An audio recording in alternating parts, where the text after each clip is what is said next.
Baka hindi mo siya ayaw, takot ka lang masaktan ulit.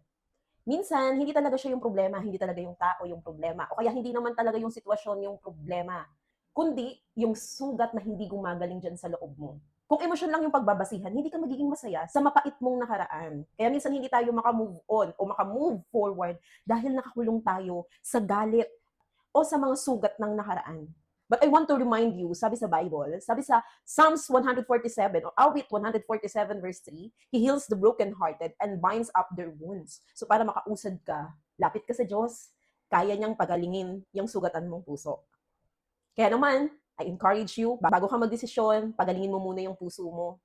At ang magpapagaling niyan, syempre, walang iba kundi si Lord. Hindi mo kailangang tumakbo palayo. Ang kailangan mo lang magpahinga kay Lord. Reminder lang, maaring hindi yung tao, hindi yung sitwasyon o oportunidad yung mali. Maaring dahil nakakulong ka lang sa nakaraan. Kaya hindi mo makita ang ganda ng nasa iyong harapan. So bakit hindi natin dapat sinusunod kung ano lang yung nararamdaman natin? Kasi minsan ang emosyon natin nakabase sa nakaraan. Gusto mo yun? Nakabase sa nakaraan. Eh paano kung puro mapapait yung naranasan mo sa nakaraan? Paano ka magdidesisyon ng magandang bagay ngayon? Kaya naman, share mo ito sa kakilala mo na nakakulong pa rin sa sugat ng nakaraan dahil kailangan niya na ring umusad.